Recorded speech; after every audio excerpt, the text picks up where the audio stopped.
Hey, everybody, and welcome back to another episode of Extra Time, the U.S. Men's National Team Soccer Podcast. I'm Tim, here with my friend Chris again. It has been a while. A lot has happened, and so this episode's going to be a little bit of a quick run-through to fill everybody in on lots of the things that are going on. And then towards the end, we'll settle into a couple of the topics that are more recent. We'll cover things like everything that happened with Greg and the Reyna family, the club management leaving at the U.S. Soccer Federation with Ernie Stewart and Brian McBride and the likes of them. We'll touch on players abroad. We'll touch on some of the games in the friendlies. We'll touch on the women's stuff. We'll touch on U23, U17. We'll touch on a lot of stuff, all getting into the reason I got the jerseys behind me. All of that is coming up, so stay tuned on this episode of Extra Time.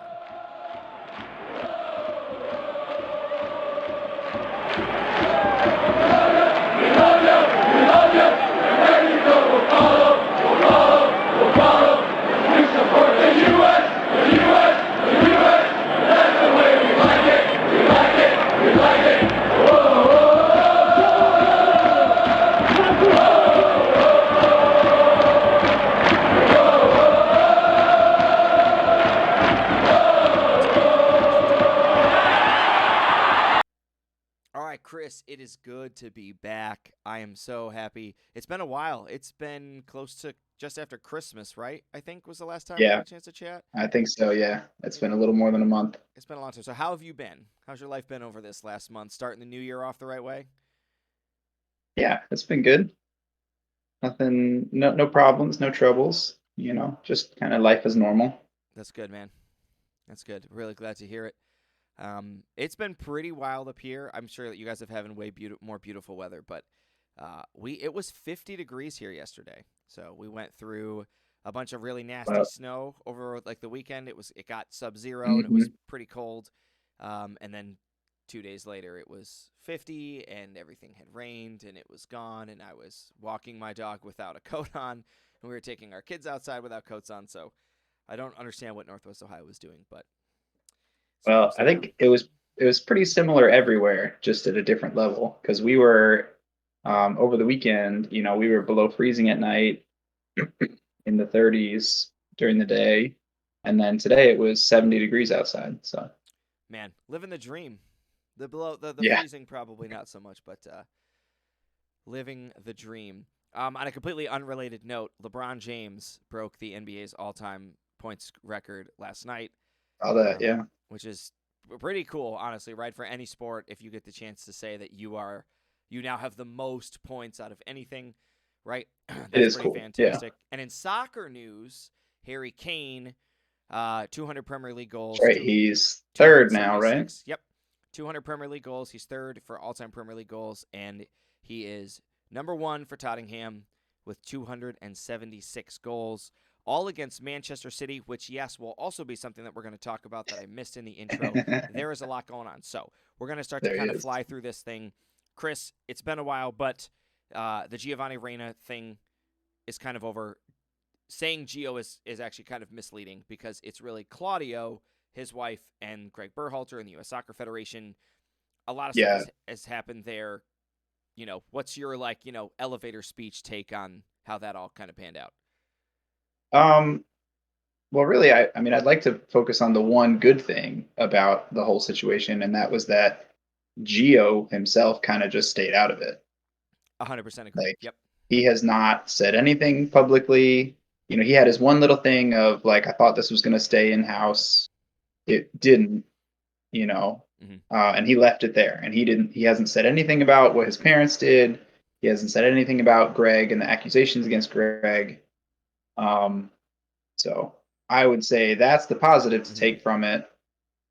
The negatives are, and this goes into what you were talking about with the other staff of, the U.S. Soccer Federation, and really it comes down to why is the U.S. Soccer Federation filled with former players who are all buddies?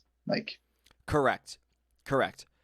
And how did they all end up in those positions where this could happen in the first place? Right. And it's something that I know a lot of other creators and stuff have talked about, because you hear this like boys club mentality, right? And it's not just in US soccer, right? It was also kind of in FIFA, right? Like the politics of situations can get in the way, and we wind up with this really big group of people who all of a sudden happen to be cohesive and share the same vision because they're buddies. Not because it's the best vision, not because it's the best idea, but because you have Yeah. this giant echo chamber, right?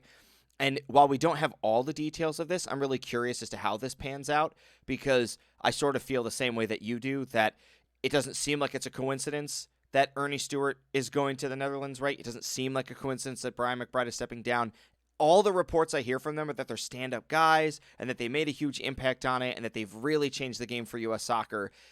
So I don't want to jump to that conclusion that you guys are bitter about this thing or they did an internal investigation and found a bunch of stuff out. We know there was an internal investigation going into it, but we know it was more geared towards Greg, right? And like that Yeah. whole situation. And, we've discussed it. You've read the letters and all the other stuff. Like, the Reynas were in the wrong, mainly his wife. Like, you shouldn't have said those things. It's not the time or place to do it.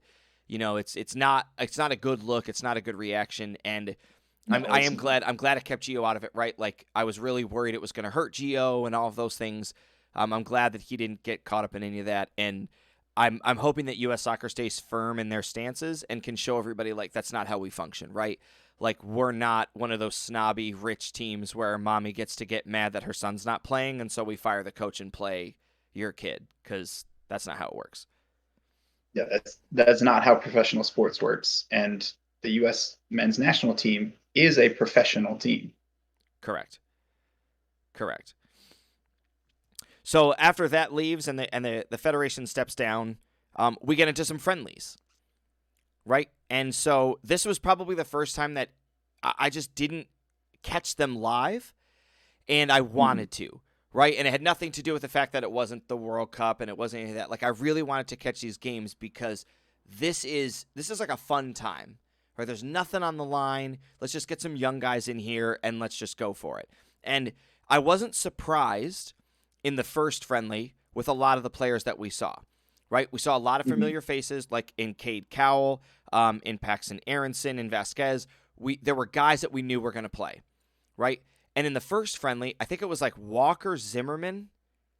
It might have been the only guy starting that you were like, right, that makes sense, right? Like, let's give our defenders one cohesive piece to kind of try to play around, and see how all of those things go. And then the second friendly, which we'll get into, I don't really want to talk about because I thought the starting lineup was like a travesty, and we just played a bunch of veterans for what gain, right? So, first, were you able to catch? If they had changed it all, I guess. Right. Were you able to catch any of the friendlies? Did you get a chance to watch even highlights, any of those things? Yeah, I saw the highlights. The 5-minute highlights of both of them. So what were some things that you liked? Were there any players like what was just kind of like your general take of that first friendly against Serbia, right? Remembering how strong Serbia was in the World Cup, knowing that they were kind of in a similar boat to us. I think they played 4 of their original starters, right? But it's a good squad. It's a deep squad. They're looking to make a big run when they come to the United States, right? It was a great atmosphere. It was great weather. Yeah, I don't know that there's anybody individually that really stuck out to me, but I guess it played about the way I would have expected it to. Like, uh, there was some good glimpses, there's some glimpses of really good skill and really good play, from our guys, but there also was a lot of evidence of inexperience and just, um, not it was not soccer at the highest level, really, like we have seen. Um, it was close, and it was guys, making real good attempts to Right. prove their ability and prove their value. And some of them definitely did. I wouldn't say anybody. Uh, Again, I didn't see a lot of it, but from the highlights, I didn't see anybody who hurt their value at all. I wouldn't necessarily say anybody made a big change in how we perceive them. Hmm. But the guys who we thought are going to be good, you saw that potential again, but you also saw their inexperience still.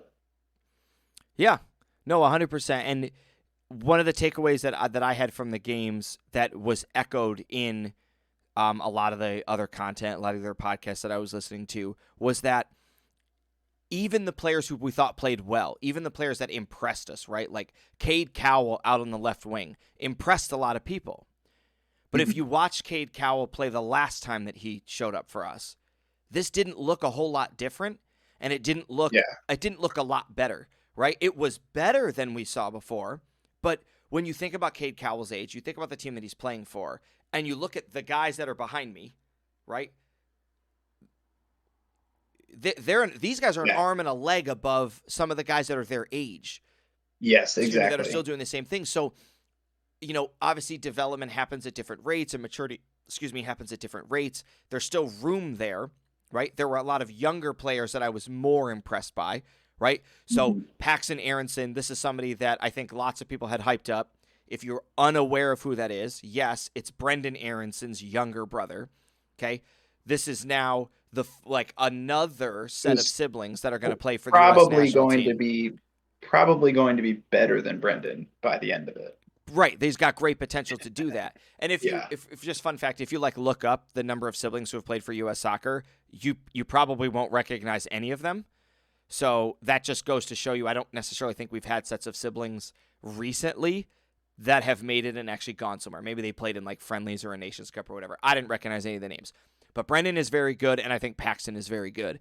And Yeah. he was someone who I was impressed with because of his age and because of his Mhm. desire to do it. Does he play a lot like an Aronson? Yeah. He runs all over the place. He's really just like kind of like a maniac. He's not really controlled. He needs a coach who can help him develop that talent and Yeah, develop and that and like channel it correct. productively. Because I was one of those players when I was younger that like sometimes playing faster makes you slower. And you have to slow Mhm. down a little bit to make the game go faster because you're putting your energy in all the wrong spots. The goal was beautiful. The goal was Mhm. absolutely beautiful. I mean, that is not an easy goal to make, right? It's a nice crossing ball into the box. It's this glancing header, and it goes, and it's just quality, right? That's what Yes, you need. absolutely. That's what you Yeah. want in a striker, right? You want a ball that gets delivered and that's a scoring opportunity. This is something Jesus Ferreira could not do. And it's also something Jesus Ferreira didn't do in the friendly. Okay, I'm just Yeah. a little True. bitter that we're still talking about him. And True. Vasquez gets his first opportunity, knocks the ball in the back of the net, and it's great. What I did really like from these young guys is something that I saw in the U20 World Cup qualifying, which is that we are so direct. We are not Yeah. lost at attacking opportunities. We are not lost at creating chances. We figure it out. We go to goal. We are direct. The guys like playing together, and it's something I'm Mhm. hoping carries into the national team as these players rise up. And if not for 2026, it looks really good for 2030. I think there are a lot of players on this roster that are going to have developed and made a really good impact in 2030. Yeah, I hope so. My one thing about that is it's a little bit easier to be direct at the younger levels, um, just because, uh, in general, this is not absolute everywhere, but in general, attacking players develop much faster in soccer than defenders do.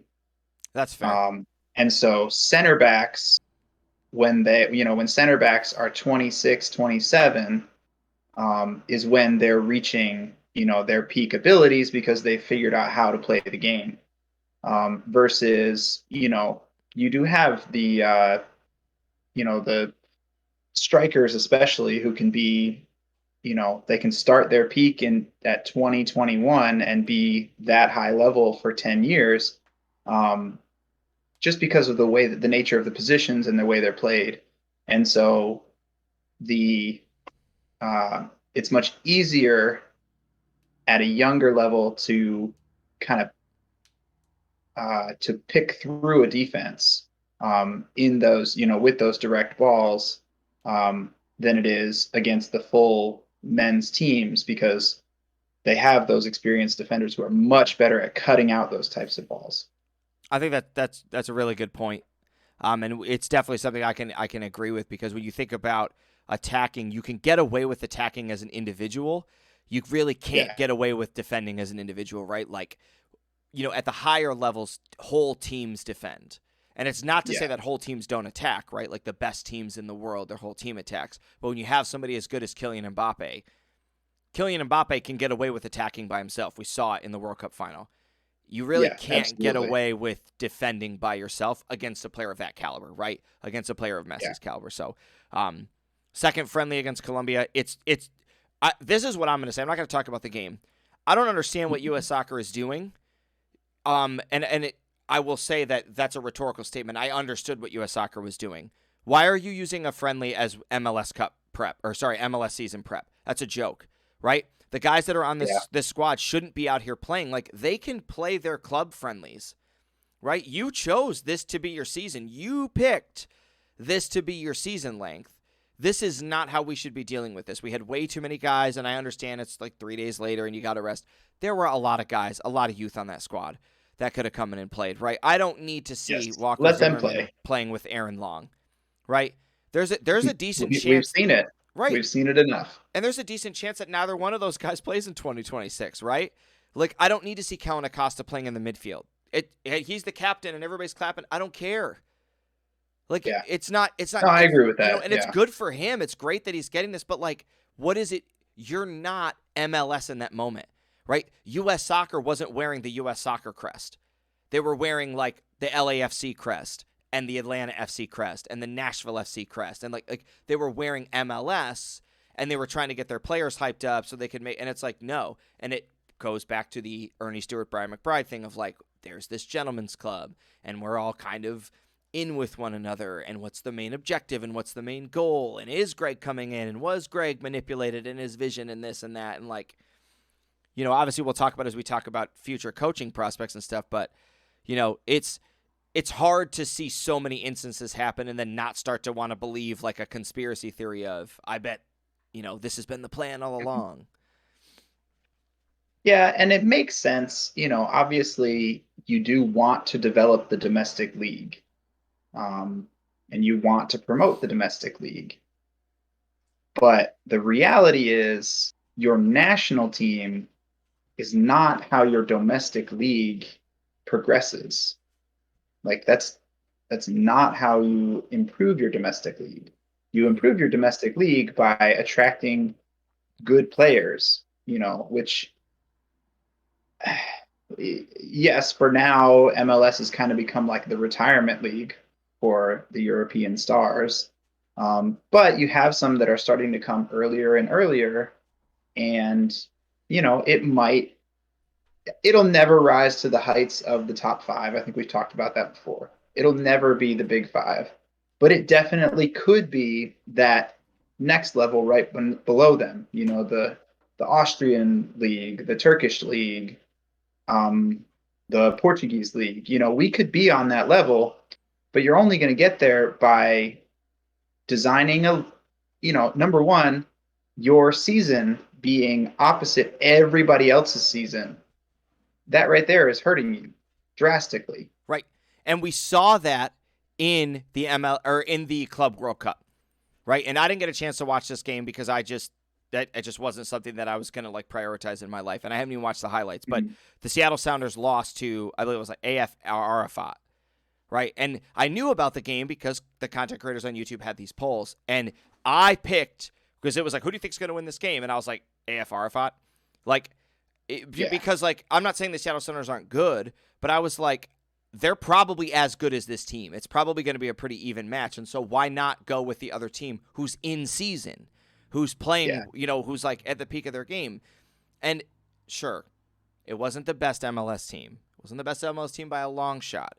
But like, we're hyping up the Seattle Sounders. We got Christian Roldan on every single news broadcast talking about how great, like, we have to like reality check ourselves here. Okay? We're the MLS still. Yes, the league's improving. Yeah. Yes, the league is getting better. But like you said, we're not the top five, and with the vision that we have, we're not close. And we might never be the top five. So can we keep going, which I do think the MLS is doing this. Can we keep going the path of creating that identity for ourselves of who we are? Because the MLS is growing. We are expanding. We're picking up tons of extra teams, and we're really starting to solidify that identity. This was like that big reality check of like, you still have to stay in your lane. Like, and like you said, you chose to have your season when it was. It's not our fault your players are not in form and your players haven't been training, and like the other reality is like, you're going to play Real Madrid after this, and it's probably best that we don't, because then you really would have saw the hurt. Like if Real Madrid beat you 5-6-0, like, True. but all right. So as we go over to Europe, right, let's like take it. We'll take it into Europe. We'll kind of do the same thing. So World Cup ends. United States has what we believe is not like an excellent, amazing run performance, or not performances, like results wise, but probably one of the better runs that we've seen performance wise. We're excited. We're excited about players. We're excited about transfer windows. We're excited about all this stuff, and then the injuries start rolling in, right? So let's start with Pulisic. Is it over? Is he never going to leave Chelsea now? No, I don't think that's true. Because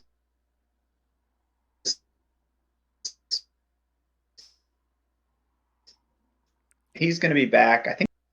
Anyways, and no, maybe he doesn't play. You got to say that all again. I lost you. You got to say that whole thing again. Well, they said he's going to be back like end of March or April, right? I think so. I mean, I knew that when he got hurt, it was going to be like a couple months that he was going to be out with this injury. So, the reality is there's still going to be season left to play when he does come back. And he probably won't start again for Chelsea the rest of this season. But he should still get time off the bench. And so I could definitely see him going somewhere this summer still. Chelsea just brought in all these other players again, Joao Felix and Mudryk, and so they are not necessarily keen on worrying about keeping him. So he definitely could be going somewhere, and yeah, I could see him it's going somewhere. It's probably not going to be where we want, like a real top tier team, because of his injury history, and they're not going to want to gamble on that. But anywhere that he's going and getting real playing time and making an impact will be better for him, right? Both in his club career and in national team for national team form. Yeah, and you're right, and he still has a long time running in where he wants to be, right? Like he could have a year where he turns it around. Yes, he could have a year where he turns it around, and then just like Messi, like gets some massive move to a big club because he spent a whole season in form, right? And while the goals are hard to come by and points are hard to come by, if you play 38 games, I believe, in the Premier League, right? 19 teams, you play every team twice. So, 36 because you're the 19th team. So no, it's 38 games because there's 20 teams. Yeah. Oh, it's 20 teams. Okay, yeah. So if you think about that, if he had like a 27-point season with a lot of goals and some assists and stuff, and was just like a dominant player, and then did that again the next year, right? So like, let's say he goes from a Chelsea to like a Wolves, right? Yeah. Because I think at this point, unless you see something really drastic, the Newcastle window is closed. Right, like if he was going to Newcastle, I think they're pretty happy with where they are. If he was going to Newcastle, he was going in January, and he was injured. Yeah. So that like his injury really hurt his ability to get transferred to a club like that. So I think now if he stays in the EPL, you're going to see him more at like, maybe like a Brighton or like a Leicester City. Like he's maybe Fulham, but like I think Fulham's got it kind of going on right now too. So like, it's going to be tough to see, but like I could see a team like Fulham, if they think he has potential, going, we're going to try to make this push into the top 4 if we're close, right? Like next year, we're going to try to make this run. We're going to, get the missing pieces. Because like Fulham has Willian and I think De Cordova-Reid are their two And like Willian is in outside like strikers. insane form right Yeah, now. Willian is in great form, but like if your choice is Pulisic or D Cordova Reed, like Pulisic is much higher, Right. just in the potential there. So like if they had a chance for something like that, I think they would go for it. And there are lots of teams like that. Um, from Aston Villa, West Ham, even. Um, Yeah, West Ham's like you another said, team that's kind of like Brighton's a great not one. going where they were hoping to go, right? Yeah, You know, exactly. like they were. I think last year they were pretty dominant, right? Mikel Antonio was putting on a show. They were like contesting for top 4 at one point early on in the season before the transfer window. Like they were up there, and now, you just see them like kind of nowhere. Um, Yeah. all right, so then continuing with transfer window though, right? There's a reason I have 3 jerseys hanging up, right? And we'll talk about the transfer, and then we're going to come back to Leeds because obviously it's Leeds United States of America, right? Which now we're going to hack off maybe like the ES of that statement, which if you've been paying attention, you know why. We'll get to it. So our boy Weston McKennie, and I'm wearing his jersey, right? I got the 8 on today. I got the 8. Weston McKennie, which is it's not on the front. There it is down here, whatever. So he comes over, right? And he's on loan. So he's not officially on Leeds team, but he's on loan. And if you're an American fan, this is pretty sweet because these guys, Aronson, McKennie, and Adams, they're our starting midfielders. I understand Aronson, excuse me, didn't really start, but like going forward, he certainly has a shot. So here's this really dynamic trio for the United States, all with a chance to earn a dynamic starting spot for a club that's struggling. And if we can turn that club around, Americans can get behind it and we can change the face of U.S. soccer abroad. Yeah. Right? And that's pretty cool. What were your thoughts? Because there was a lot of rumors of where McKennie was going to go, right? I know when you and I had previously been talking, Tottenham was a big one, and I was like, I'm getting the jersey as soon as it happens. Turns out it didn't matter where he went. I was getting the jersey anyway. So what were your thoughts when you found out like he had gotten signed to Leeds? I was excited for sure. Uh, it's awesome, especially McKennie and Adams getting to play together more. They have a fantastic partnership for the national team, and I think that can benefit any team that they play for. So I was very excited about that. At the same time, I was slightly apprehensive, a little bit of like, is this really a good idea? Just for the fact of like, if Leeds does get relegated, which they don't have a good defense. They are Right. better now with Verber there, but they still don't really have a good defense. Like Right. they get scored on a lot. They do. So if Leeds gets relegated, that's like those 3 players are now on a championship team, and do they stay there and fight to bring it back up, Well, the good or news do they is then that just leave again? Well, the good news is McKennie would be able to get out of that, right? So, like, there's a Yeah. chance. Now, it might not be his chance, right? Because Leeds has the ability, he's on loan, but to purchase for $33 million, like, when it's all said and done. But Mhm. at least, like, there is that chance that, like, if they do get relegated, that McKennie can just, like, wash his hands of it, go back to Juve, and he can, make another move somewhere else. But, like you said, there was also a chance it's not. And that's a double-edged sword, right? Because U.S. soccer could also see what we're seeing in other leagues, right? Where there are teams in the Turkish league, there are teams in the Dutch league that have lots of American players that are not doing well, and it doesn't speak well of U.S. soccer, right? The Yeah. other thing that we can talk about now that kind of happens right after this is your game after this transfer window is Nottingham Forest, okay? Which Yeah. I understand Leeds Not a hasn't great been the team. best team as in the Premier League, but like Nottingham Forest is bad. This is a bad team. This is a team that Yeah. is struggling. This is a team that most certainly is getting relegated. Like, if you went to place a sports book wager on is Nottingham Forest getting relegated, it would probably be like negative 1,800 or something crazy, right? Because and what happens? Leeds shows up. Leeds gets beat 1-0. Sure, the goal was a great volley. It doesn't matter. McKennie comes on as a sub in like the 57th minute or something like that in the second half. Aronson, I guess, is hurt. No, he came on as a sub. Yeah, I'm not sure exactly. I know. I don't know if it's like an illness or something. I was reading about it, but he's Yeah. hurt or something, and it was like something fairly serious, which is why he's in the role that he's in. But either way, like they lose, Mhm. and then shocking no one, Jesse Marsh gets fired. Mhm. And as an American, if you're wondering, like, Tim, why do I care if the coach got fired? Jesse Marsh is an American, right? He's the only American coach, I believe, in the English Premier League.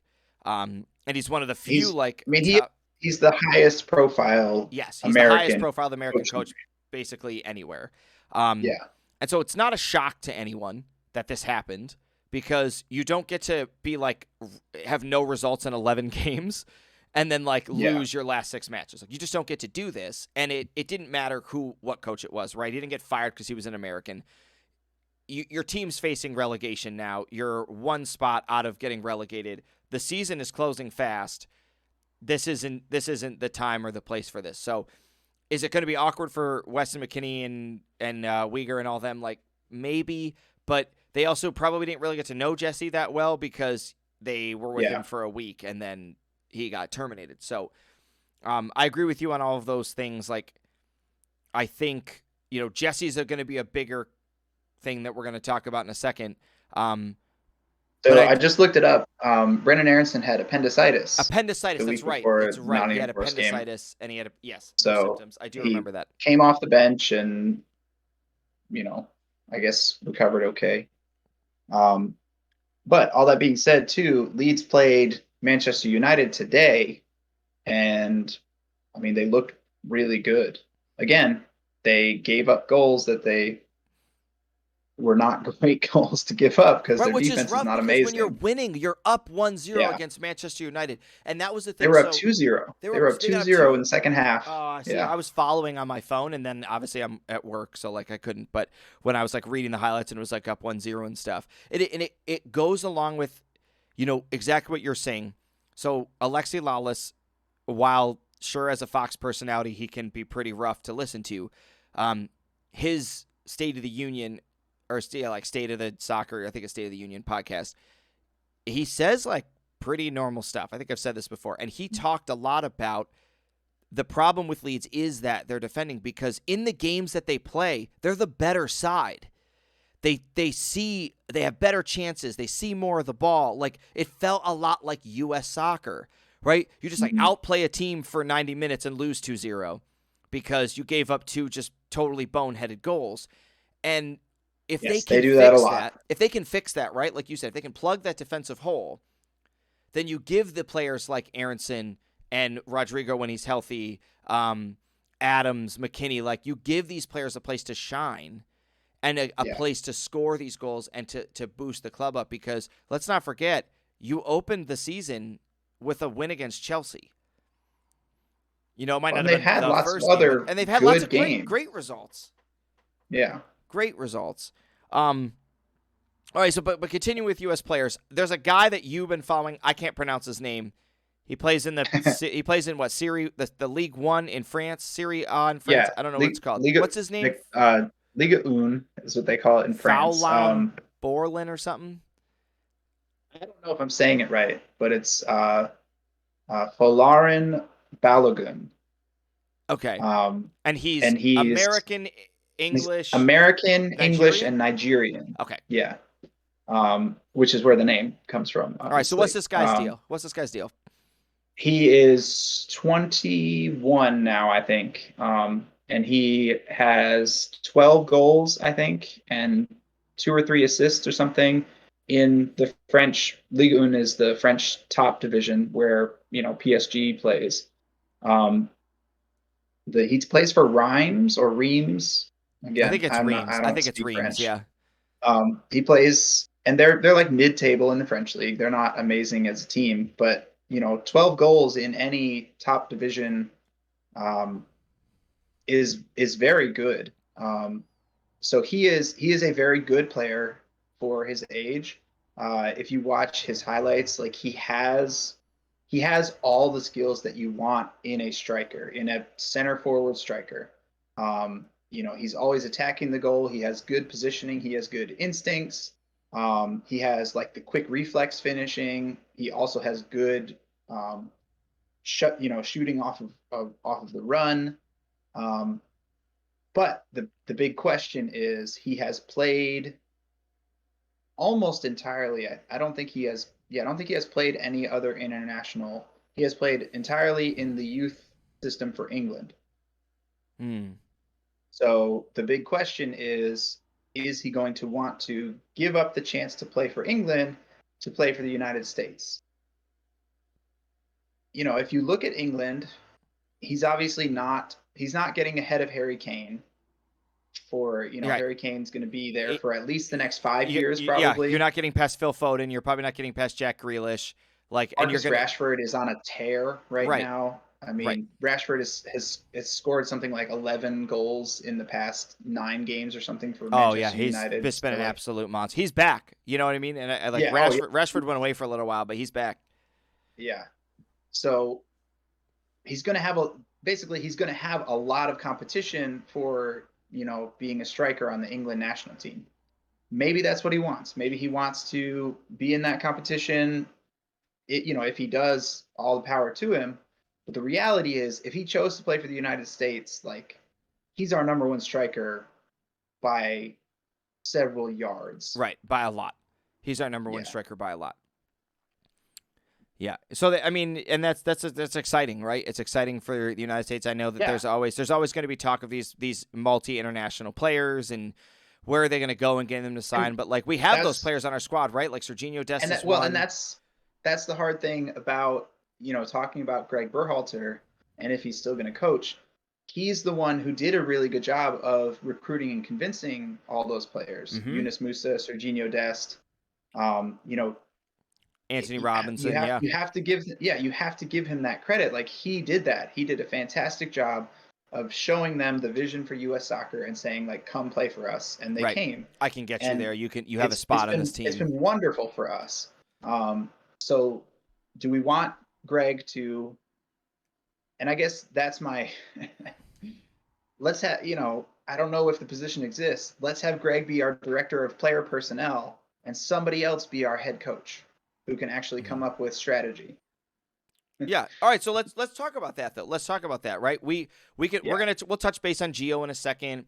We'll touch base on PFOC in a second. We could touch base on those guys because I know Gio's been on a tear too, and you love Gio. We'll give the yeah, boy some credit. I do love Um, Gio. you do love Gio, so we'll give you a chance to talk about it. But when we think about the United States head coaching position, yes, Greg has been interviewed. Yes, it's been speculated that Greg could, right? Like the offer might not be on the table. Yeah, We've also tried to go after a couple other big name coaches, right? Like Zinedine Zidane. Zinedine Zidane was one, and then I don't know how far or if we made it at all or how much the media took it, but like Jose Mourinho was one Yeah, that they were like speculating with, and I was a big no for both of those, mainly I don't for want Mourinho. well, mainly because of just statistics, right? So if no team has won the World Cup with a foreign manager, I don't want a foreign manager, right? True. You know what I'm saying? And I'm not saying we couldn't be the first team, but like, let's be real, we're not going to be the first team. And I also really like, like I like that pride aspect, right? Like if the United States is going to win something, I want it to be the United States. I want us to win, right? Like it would Yeah, be like if my high school team won because we took the 5 best strikers from another school. Like, did we win? Like, yeah, they played for you, and you know what I mean. So, like, yeah. that's just Oh, absolutely. and it's the romantic in me, and it's it's that I want that drama and I want those amazing moments. But let's go back to Jesse Marsh because Mhm. I texted you this. I had my friends texting me this, right? When the announcement came, right? Like, so this is what happens. It goes, like the little ESPN thing, like Jesse Marsh sacked as head coach following, 1-0, terrifying 1-0 loss to Nottingham Forest. And it was like a minute or two later, it was like, and I get this text message from my friend that says, write it down. And there was a bunch, and I couldn't see the rest of it. I opened the text message, and it was like, Jesse Marsh will be the next U.S. men's national team coach. And I just started laughing, and it was like, because why not, right? Like, Yeah. the USA might want that. And I understand his season at Leeds didn't go well. But Mhm. he does have an amazing resume, and he is a good coach, and he's familiar with a lot of the boys that play for us. Yeah. I think he's a pretty stand-up guy, right? Which is something that you don't see a lot in coaches, right? It's something we really liked about Mhm. Gareth Southgate from England. Can you be a respectable individual that can carry the image of your country and the game, on the international stage? And Mhm. the United States plays pretty frantic, right? Like, and we learn to control that. Go get the ball when you lose it, right? We hunted the ball down as a team. I think it's what he's trying to get Leeds to do, right? He really likes that go get him, Yeah. that And romantic style soccer. that was my response to it is um, he is definitely a good candidate. I'm a little bit unsure because when you watch his style at Leeds, and before that uh, he was at Leipzig for a little while. Yeah, And he didn't he's he worked his didn't way up to like a bunch of different clubs. he didn't have the right players for what he wants to do when he was at Leipzig. Um, and that's one of my concerns about him is that like he has a style of play and he doesn't adapt it very well to the players that he has. Kind of like Greg. Um, Sorry, too soon. yeah, yeah. Um, and his style is like a very fast pressing, uh, chasing the ball down, a lot of movement when we're defending. Um, and I think that's part of the reason why Leeds struggled is because if you're playing that, especially in this compressed season with everything that has gone on with the schedules, you're playing that twice a week, probably almost every week is twice a week. And I think it really wears the guys down. Like Right. I honestly think they get tired. Yeah, I mean Um, it works. so It works for I more spaced out games for longer seasons. For the yeah. compressed thing that we saw this year, I think you're right. I think it was the And wrong so style. will that work then? Is that fine for like international windows where we play 2 games, 3 games? Well, for most qualifying, unlike this last cycle, most of the other cycles is you play 2 games per window and they're like 4 days apart. Hmm. So, is this a good style for that then? Like you just come in and you go crazy for these 2 games and then you don't have to do it again for another like 6 weeks or whatever. Well, Maybe that works really well on the international level. I don't know. Well, what do you think about, if we look at his tenure, right? I think it was 8 months or so that he was at Leeds. Mhm. What do you, how do you compare that to him getting to manage for 4 years, right? Because I do think that one of the things that hurts coaches that have long-term visions is if you can't deliver right now, you never get to deliver your long-term vision, right? Um, it's Graham Potter. Graham Potter's the big, he's just the big famous coach in the English Premier League. I can't remember what club he's got now. Like I think he took He's at Chelsea. Chelsea He's at now. Chelsea, right? Yeah. And that He was was what they talked at about when they took him. Brighton. Brighton, I think. Yeah, and he With Brighton. rebuilt Brighton. And they were Yeah. like that was And his thing, right? Brighton was fantastic. Yeah. Correct. And so if Jesse has that kind of a style and we just weren't able to see it at Leeds, is there a chance, do you think, that he can make that dream come alive in the 4 years that he has with the U.S. players, as opposed to having to get it done in 8 months or in 3 qualifying windows or something? What are your thoughts on that? Um, I think it's hard to say again because you say it is 4 years, but at the same time it's like 3 times within each of those years. Well, at least for the first 2 years, like he's not going to see the top team very often. Um, so he's not going to have a lot of chance to develop it there. And then suddenly you're into like the Gold Cup and then into World Cup qualifying, and I don't know. I don't know. I feel like it's a risk, which maybe the U.S. needs to take a risk on a coach, to really push us to the next level. But I feel like Jesse Marsch would be a risky signing. I think all those are fair statements. Um, and knowing what we know about how sort of national team works, right? Where, like you said, it's really just like a handful of camps scattered across a whole bunch of years, which is why a lot of coaches don't want it, right? Yeah. Because they want to coach, they want to have those relationships with their players, they want to figure stuff out. Knowing that that might not happen if Marsh's strategy style needs a lot of buy-in, if it drastically changes from the style U.S. Soccer is playing, it is going to be a big risk. And, like you said, is it the risk that U.S. Soccer needs? So my dog tries to take the microphone here. Literally, he's trying to take the microphone. Like, I don't know. I don't know if that's the risk. I would like to believe that, like, it wouldn't be a risk, but, like, I'm not dumb. I'm not naive. Like, it would be. When you see the season that Leeds had, it sort of makes you a lot more hesitant to, like, I want that U.S. coach and I want this big dude and I want to get the band back together. But maybe we need to take a deep breath and we need to let the dust settle and we need to figure out, what aren't we seeing right now? And if the dust settles and the coast is clear, then maybe we go for it. And if the dust settles and, we see the carnage in the background, like, maybe we should. Maybe we should look at somebody else. But I don't know who else that would be, but maybe we should look at somebody else. All right, so I have no idea who would be available. Yeah, I literally have no idea. I mean, I guess there's like a couple other American coaches. I was listening to people talk about them, and I wasn't really familiar with who they were. They had good resumes and stuff, but hopefully it will always be a lot more about the players than the coach, and we just get some freedom. But good thing we got 4 years. Yeah. A lot of pressure on us having it though. All right, let's go to your boy Gio. Right, comes off the bench in 3 games.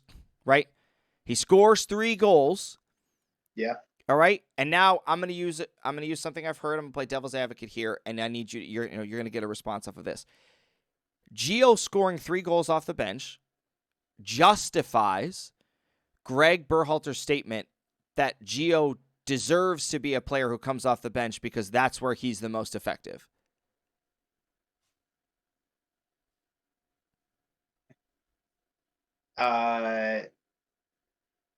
So I would say that's accurate for Dortmund. That is not accurate for the USA. Because Dortmund has Julian Brandt and Malin and Karim Adeyemi and Bino Gittins, and they have this plethora of attacking talent. Marco Royce, they have all of these. We have fantastic Paul players. Areola, my friend. Yeah, exactly. And Ricardo Pepi. So, Dortmund has this plethora of attacking talent, and Dortmund also has the responsibility of shepherding Gio through. He's the body development stuff, whatever it is that caused all those hamstring problems last year. Mm-hmm. Dortmund has the money invested in him, and so they have the responsibility of like developing him through that, making sure that his body will hold up. And so, yes, for them, it works and it makes sense because you have these other guys who are a little older, and they're able to wear down the defense. And then you throw Gio in there, who's just a different player than a lot of those other guys, brings a different dynamic. And yeah, he pops up in places they're not expecting him, and he scores the goals. One of the goals is a little bit just like a garbage tap-in goal, but the other 2 were very good goals. Yeah, but U.S. Soccer's proven that we can't even get garbage tapping goals. So I'll take every goal we can get right now. All the goals we can get right now. So, I mean, you look at his situation at Dortmund and you compare that to the United States where, yes, fine, he's behind Christian Pulisic and Tim Weah. I'm fine with that. And going into the World Cup, maybe he is behind Brendan Aronson too, because Aronson was in good form and playing really well, and Gio was still a little bit unsure with the injuries. But still, as we talked about, he's got to be the first guy off the bench, when Pulisic is struggling and they're triple teaming Pulisic and he's not getting any purchase. Right. You put Gio in there and it's a different player. Mm-hmm. Or even if we go back to what we talked about before the World Cup, we didn't have a striker. Put Gio in the striker position. Right. he doesn't play as deep. He plays, off the shoulder of the defensive midfielder, and then you have Pulisic and Weah running in behind. He could play that position. Um, But we're not going to have to worry so about that because we're going to have Balogun, yes, Balogun Forlan or whatever his name is. He's going to be up there, right? No, I completely hear what you're saying. Wonderful. And I also think that, knowing now, granted, we're not going to qualify, right? But perfect segue, because we're not qualifying, there's a lot of talk of combining CONCACAF and CONMEBOL right now. And the Copa America is going to be like this opportunity for us to see what that is going to look like. I'm excited for tournaments like that, and I think having a player like Gio who can go the distance, who we need to go the distance, that can be a threat off the bench, gives us an opportunity to make impacts in games that we play 3 days apart, 4 days apart, right? Because you can get a player like Brendan Aronson who plays out on the wing, who thrashes out on the wing, but then the next game he doesn't have to. Yeah. Right, he can sit. And this is also like, can we, are we alternating Giovanni Reyna or not Giovanni Reyna, what is his name? I don't know his name. The whatever. Balogun, right? He's new to me, everybody. So like rotating like Balogun with Pifok up front or way up front, right? Like getting more guys in that attacking action. So I agree with what you're saying. I think Gio, it's a good sign for Gio. I think it shows that Gio is working into that the fitness is paying off, that the training is paying off. And that his confidence is there. Yes, 100%. Not that I don't think he ever lost his confidence, but obviously his mindset would not have been good after the stuff that happened to the World Cup. Right. So it looks like his mind is getting straight, which is good for him. Yes, it's good for him to bounce back. And these goals really did start coming for him again with that volley, like right when all of that drama was coming in. And it was nice to see media outlets saying, like, just silence the critics.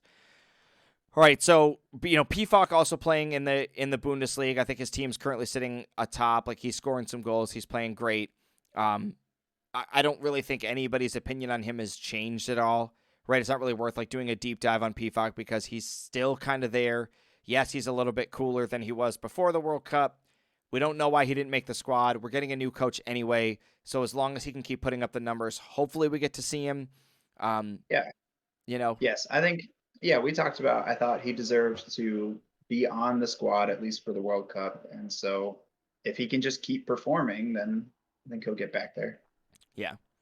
All right, so in non-U.S. soccer-related news and kind of being sort of probably where we're going to sort of end this puppy is Manchester City, right? So Manchester City loses to Tottenham, and very quickly after that, we find out that for a long time, not just the last season or the last couple seasons, but we're talking like, I think it was like 8 to 10 seasons. I think it was 2010 to 2018. Yeah, those numbers sound right. Yep, those numbers sound right. Manchester City has broke what is referred to as like the financial fair play agreement that they have.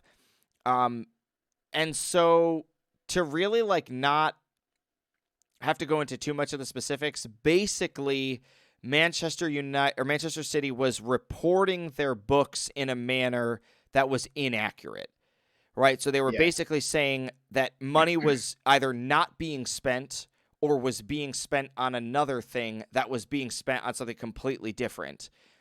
Their arguments were all that it's fine and it was justified and it was legal and and the source leak was a lie. Like there's some articles I'll leave in the description for you guys to review and find this stuff out. But the talks are pretty serious, right? The Premier League has handed this over to an independent agency to do all of these things. Now, from a defense of Manchester City, this happened with UEFA. UEFA was, they appealed it.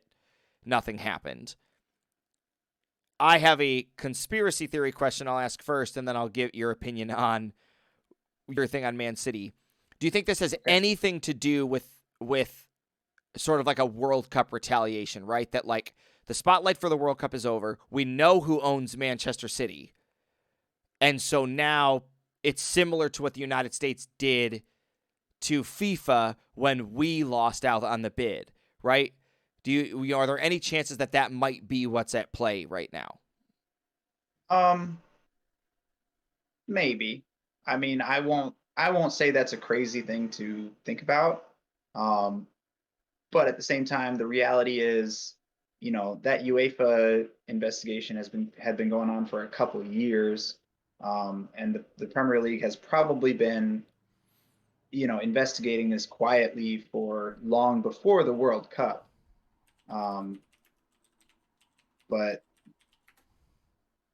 like I said, I'm not going to say it's a crazy theory, uh, but it's something that I think has been on radars for several years now, and it's not at all a surprise either. Like if you look, obviously we know it was in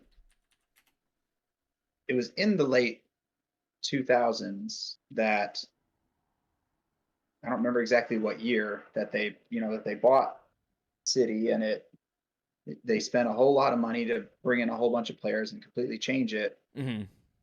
And they just keep buying more players. So is it really a surprise to anybody that they might not have done that fairly? Correct. And so what it actually is in a pretty simple term is that they're accused of repeatedly failing to provide accurate financial information that would give a true and fair view of the club's financial position. Some of these things include attempting to hide the cost of contracts between players, managers, etc., and then also failing to abide by the control mechanisms that are set up by the league. And in this case, that's UEFA, because UEFA is Europe's governing body. And so now they're trying to figure out, where did this money go? Who wound up with it? If you didn't report it, was it there in the first place? Are players being paid more money? And from from like a league stance, Chris, do you think that like Manchester City has like bought their way to the top? Right? Like, is their abuse of money paying off? Um, I mean, the results speak for themselves on that. Yes, they have. Number one, in getting Pep Guardiola as their coach, you know, he he has been, with some argument, but for the most part, he is recognized as the best coach in the world, and he has been for the past 10 years probably. Mm-hmm. Since he started that team at Barcelona, and took them to how many Champions Leagues, um, and then went to Bayern, and then from Bayern to City, he has excelled at every one of those places. And I'm sure one of the reasons why he went to City is that they could pay him a whole lot of money. Mm-hmm. And yeah, Leicester City won the league in 2015, thanks in pretty large part to Riyad Mahrez and his ability. He's a fantastic player, scored lots of goals for Leicester that year. City bought him. Um, Jack Grealish, even though he has not necessarily had the impact Right. in Nobody's that doubting that that he's he might have not, hoped yeah, for, a phenomenal player. um, but they bought him for 100 million pounds or whatever a couple years ago. Right. So So, yes, yeah. City spends money however they feel like it, and they are able to get the best players. And it's not just even about the contracts that they get to pay the players. It's they have the best facilities. They have the best, physical training They staff. have the best of the They have best, the whatever best it is. Yeah. medical staff. You name it, they Yeah, got it. they have the best of all these things. So yeah, when a player goes and sees that and they say, "Wow, look how wonderful a place it would be to play here at Man City." Yeah, their money is getting them those players. Right. And so for me, and I want to ask this as a question, for me, I actually don't care that there's not a salary cap. That doesn't bother me at all, right? I think you own the team. You have the money, you buy the players. Because for me, as somebody who had been a player and as a fan of teams, it's not a guarantee you're going to win all of your games, right? Yeah. And yes, in some of the other Premier Leagues, it felt kind of awkward, right? Like back when we were in high school, we hosted an exchange student from Germany, and he described Bayern Munich as like the Yankees, and the Yankees had just recently been on that tear where they just kind of won everything. And he was like, it's almost like not fun to be a soccer fan in Germany because you either root for Bayern Munich or you just are sad. And I never really get the impression that the English Premier League is like that, right? Arsenal's back on top this year playing fantastic, right? Arsenal went through some dry spells, right? Well, Liverpool. and what's crushed. really interesting about that is, you talk about the salary cap idea, and the Premier League is the only league of the top UEFA leagues that doesn't have a rule that says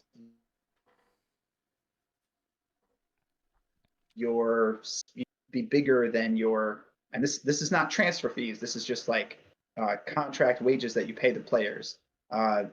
All the other leagues have something that says this can't be more than the revenue you bring in. The Premier League is the only league that doesn't have that.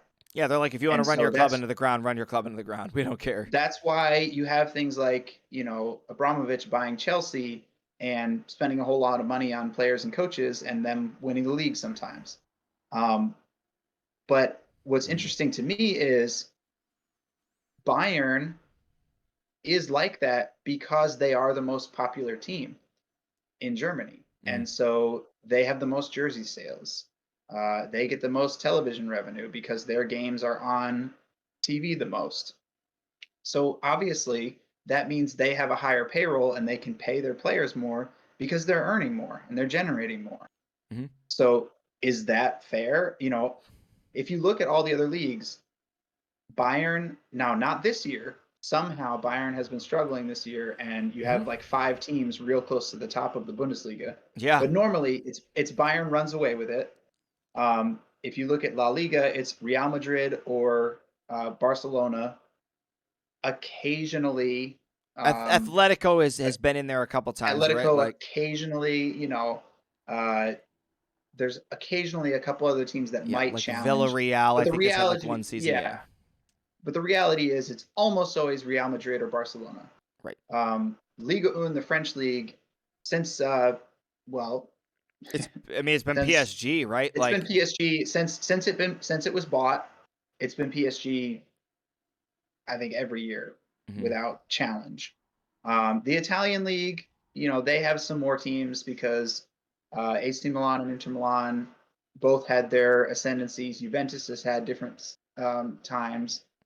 So the Italian league, I will say, is a little more parity. But the reality is the Premier League, and even though City has won a lot in the last few years, the Premier League is the most has the most parity of any of those leagues. Agreed. So maybe it's better that you just let the clubs run how they want to, and you let the realities of business, and I'm not necessarily a free market capitalism kind of person, but the realities of running a business are you can't just spend as much money as you want. You have to make it work. And if they're making it work, they're making it work. And if they're not, it's going to be on them, and it's not going to backfire on anything else. And you see like Manchester United, the Glazers bought Manchester United, and the Glazers have ridiculous amount of money, but they weren't spending it right and they weren't doing a good job of it. And so United sucked for the last 10 years, even though they had lots of money. Right. And so when you mentioned fair, something that, everybody's asking this right now because, the question is now like, oh, if they get found guilty and should their titles get stripped, right? Should Manchester United and Arsenal or Liverpool or whatever it is, each be credited with 3 titles apiece? And I was like, no, because what did the money have anything to do with the games?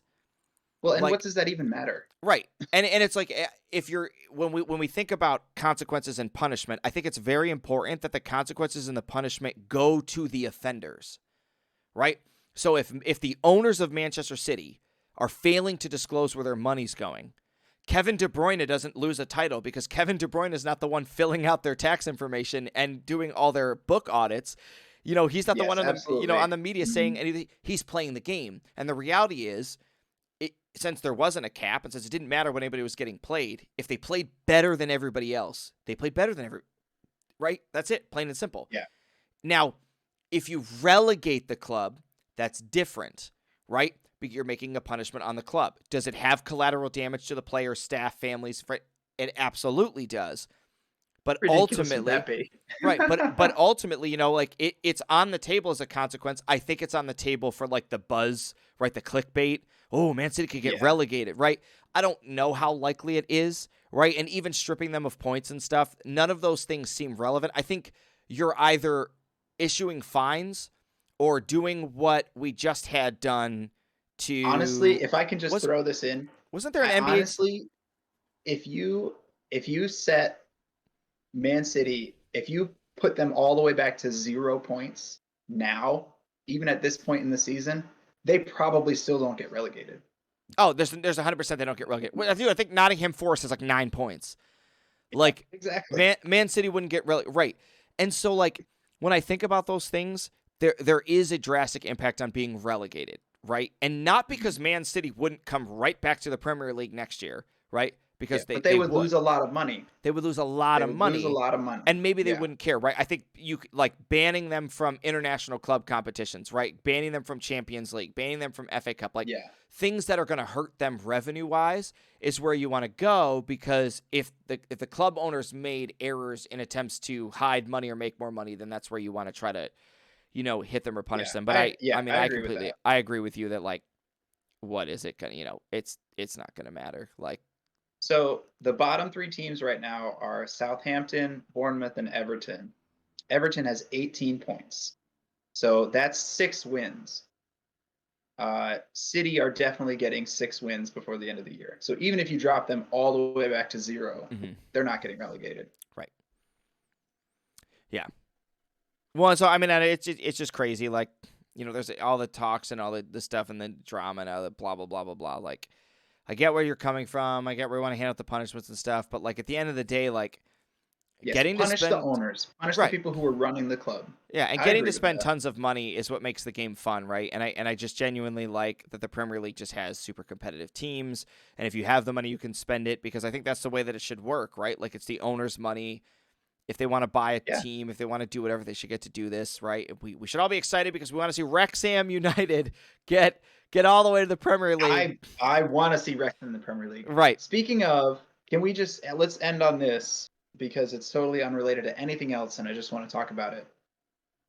Wrexham shot themselves in the foot so hard these last 2 weeks. Yeah. Did you watch either of those? I haven't got to watch either one of the replays, but I just keep seeing like your messages, and it's just like, let's hear about this as we close. So they're in the 5th round of the FA Cup, and that's after all the preliminary rounds. So like if they won this, they were going to the quarterfinals of the FA Cup, I think, which is huge for a non-league team, 5th division of English football, to be getting to the quarterfinals of the FA Cup is ridiculous. So anyways, they were playing against Sheffield United, who is currently top of the championship and like a lock to get promoted back to the Premier League. Yep. So Sheffield is probably better than Nottingham and Southampton. Yeah.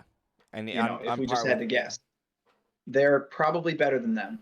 So they're basically playing against the Premier League team. This is a 5th division, Premier League, Championship, League One, League Two, National League, which is where they are. So they're punching way up here. And the first game, they went down in the first 5 minutes of the game. They got scored on, I think it was on a corner, or it was off of a free kick. Just terrible marking. They got scored on. They came back. They were up. They got back up to 2-1. And then, Sheffield scored a good goal to make it 2-2. And in like the 86th or 87th minute, Wrexham scored to go up 3-2. So like they're in the next round. They're through. And it was like the last minute of stoppage time, and Sheffield got a corner kick, and the guy is just free at the back post, like bad marking, whatever. And so they scored like in literally the last minute of the game No. to force a replay, because the FA Cup is they played at Wrexham first Yeah, because they do the what they Wrexham's do a the much one and lower one, and you, team. you got to get aggregate. Yeah. Yeah. Well, no, if it's so the FA Cup is a little different. If you win the first one, um, you're just through. It's a little bit different than the Carabao Cup. The FA Cup is if you win the first one, you're just through. But if it's a tie, you get a replay, and you go to the other home. Oh, okay, okay. So, anyways, they tied, and so then they go to play at Sheffield, which everyone's like, that's going to be a really tough game because Sheffield, maybe Sheffield wasn't quite ready for them the first time, but now Sheffield's playing at home, and they're Yeah, they're they're gonna just be going to ready wreck this them. time. Yeah. And no, again, Wrexham. Did they score first? I don't know. It's 1-1. Uh, no, I think Sheffield scored first with a good goal. Wrexham got a penalty kick. They're up 1-1. Wrexham got another penalty kick, and it was saved. So it's 1-1. Should be 2-1 Wrexham. But then again, we're into stoppage time, like the 91st, 92nd minute, and it's the ball is cleared, and the defender, tries to stop it with his knee. Why? Nobody knows why. Uh, and so the guy is just completely misses it. Guy's in on a breakaway, scores for Sheffield to go up 2-1. Again in stoppage time. Dude, that's So heartbreaking. like, It's heartbreaking. yeah, like Wrexham played really well, had a chance, had two really good chances to go through to the quarterfinals of the FA Cup, and they just shot themselves in the foot so bad. Dang. Yeah, the FA Cup And has, it's really has caused disappointing. me pain too because there's so many teams that you're like watching in the FA Cup and you're like, oh, and it's just one of those things where like I think Tottenham won, but like Tottenham is just one of those teams where like they'll play in a tournament like that and just like get crushed. They'll just be like, oh, For they're no playing in reason. there's their opening round. They've had like 5 buys. They're finally in. They're playing West Hampton Club, and you're like never heard of them, and it's like, oh, it's probably going to be 7-0, and it's like they lost 2-0. You're just like, oh, great. And Yes, like and that's one of the reasons why like the FA Cup is one of the coolest competitions. It's honestly it's a lot like March Madness, except not yes, in a 3 week span. It's stretched out over the whole season, but the setup is basically like March Madness. So you can have a team like Wrexham somehow make this push all the way through and get to play against the top teams, yeah, which almost Wrexham would have been playing.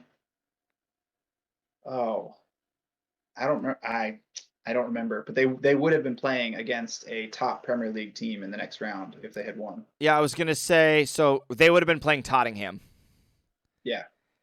because Sheffield United is going to play Tottenham on the first. The teams that are left, we have Fulham playing Leeds, Southampton playing Grimsby, Manchester United and West Ham, Stoke and Brighton, Leicester and Blackburn, Bristol and Man City, and then Burnley It's and not quite the Fleetwood. quarterfinals yet. It's a fifth round. Okay.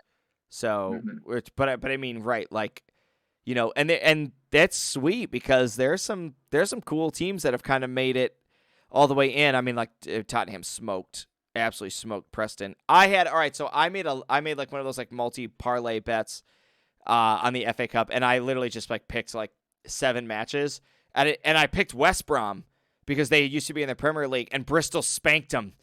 And so, like, I was literally looking at it, I was like, I got that one, I got that one, I got that one, I got that one, I got that one. I was like, oh, you lost 3-0. So if I had just not picked that game, which was the last game I selected, I would have got like $100 and something. And because I wanted to get like, $300 and something, I was like, oh, West Brom, like, come on, like, I'll just take these guys. Like, West Bromwich Albion, the white, the birds, the white and black uniforms, it'd be great. Like, no, they got killed.